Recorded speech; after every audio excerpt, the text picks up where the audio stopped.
It's Friday then. It's Saturday, Sunday. What? It's Friday then. Saturday, Sunday. What? Yeah, it's okay.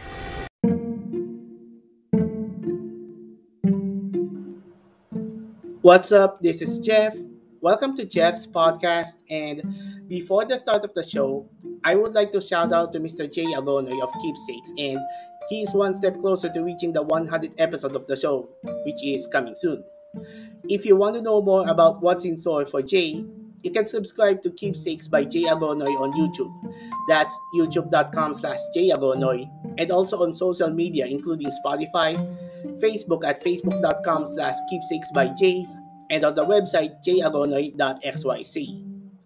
I met Jay at several conventions and also on the podcast about the topic on the post-second general election of MLO48 happening 2 years ago. So I'll keep an eye for the girls for what's next after the third general election delay.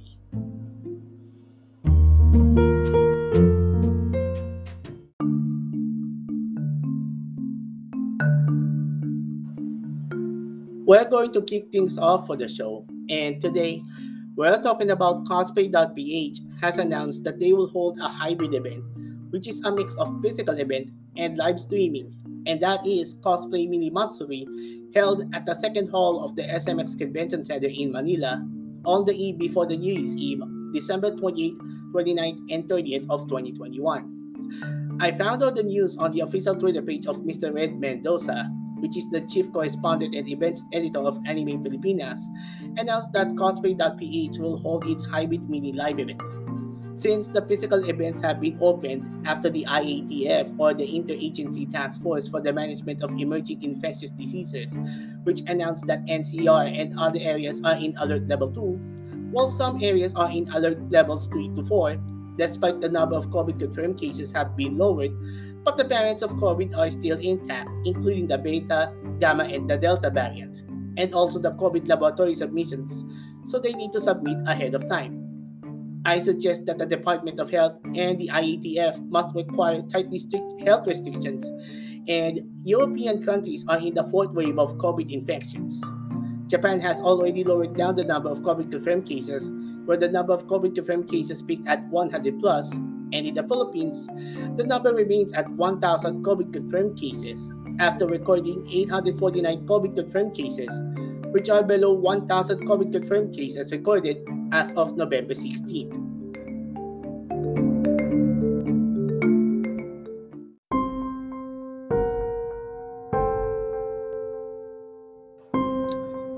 I'm thinking about heading out for the conventions, but my parents are not allowing me on attending the events despite the number of COVID confirmed cases will be lowered. So I think I need to stay at home once the number of COVID confirmed cases, including the laboratory submissions, will be lowered down. For the physical events, I think that's a good idea on forming an event. The last time to return the event is the Manila Auto Salon and the Transport Show held at the same venue, which is the SMX Convention Center, last November 11th to 14th, and also the Heroes Convention held at Robinson's Place, Las Piñas, last November 20th to 21st. In the US, there are other physical events open, such as the Anime New Year Convention or the Anime NYC, and anime events must require health restrictions for congoers and guests, such as the legitimate proof of vaccination, which is the vaccination card, body temperature check, where the body temperature must not be above the limit of 37.5 degrees Celsius, which is fever, and wearing face mask. For those on planning to attend the event, it is better to wear a face mask. If you're getting a cough or sneeze, don't forget to bring a handkerchief or a tissue, as well as alcohol or hand sanitizer to keep your hands clean, and a face shield is important, but some mall goers and attendees are not using face shields. Instead, it is better to use it for protection just in case. If you want to know more about the topic of the return of live conventions and the future of anime conventions, you can check out the official YouTube channel of Cosplay.ph.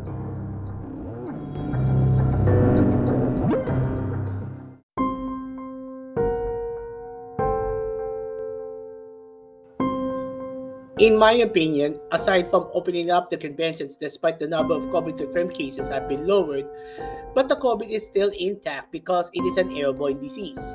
But the problem is the children, which is 11 years old and below, to visit to the malls. After I saw an article from the Philippine Daily Inquirer that a 2-year-old male toddler received a positive COVID just 3 days after visiting to the mall, which is the SM Mega Mall. DOH or the Department of Health Undersecretary Ms. Maria Rosario Berhere said that this news is very unfortunate. Although the recent activities done, like the mall visit, may be a possible source of infection, its exact cause will remain multifactorial and uncertain. The Department of Health and the Food and Drug Administration is observing the vaccines for 11 years old and below to make sure the vaccine is safe and has no side effects. Once it is approved, the DOH and the FDA are ready to roll out the vaccine for the younger ones.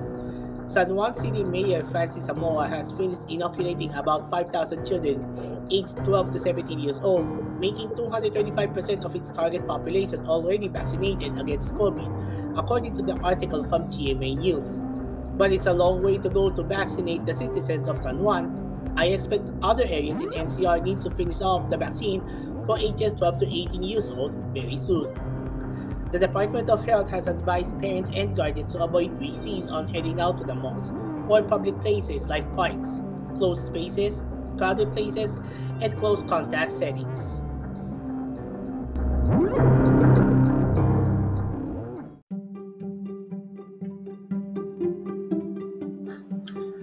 Our next topic for the show is Emperador Coffee.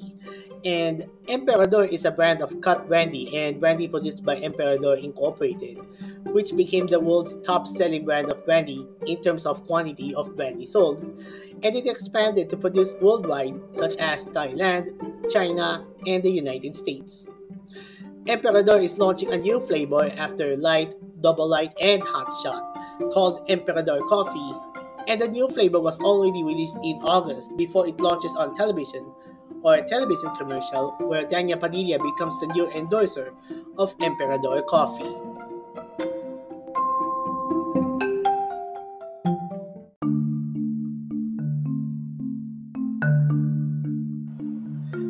Emperador Coffee is the newest flavor of Emperador, where the brandy is spiced up in a fiery, delicious blend for an intense burst of red-hot sweetness with an exceptionally smooth finish, and a mix of warm and inviting rich aroma of coffee with succulent notes of toasted almonds, chocolate, vanilla, toffee, and dried fruits. You can make your own Emperador coffee mix ranging from coffee latte to frappuccino. And of course, it's caffeine free, but the alcohol is still intact. To know more about Emperador Coffee, here's a television commercial of Emperador Coffee featuring Dania Padilla as a barista. And for those who watch the television commercial, it's on YouTube because YouTube is not allowed to upload a video because it is copyrighted. We should apologize for this video.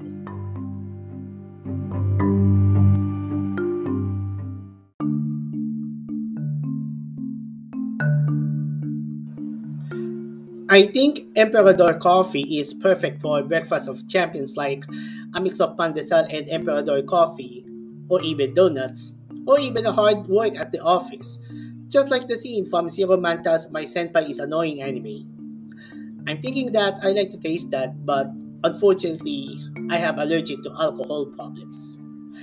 Emperador coffee is available at supermarkets, wines and cellar shops, or order online at boozy.ph.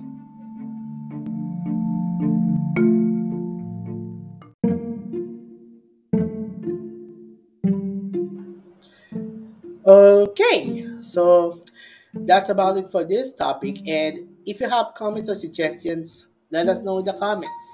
Follow Jeff11 Manchester on Facebook, Twitter, and Instagram, and subscribe to youtube.com/K4Boy. Well, that's about it for Jeff's podcast. This is Jeff. We'll see you in the next podcast.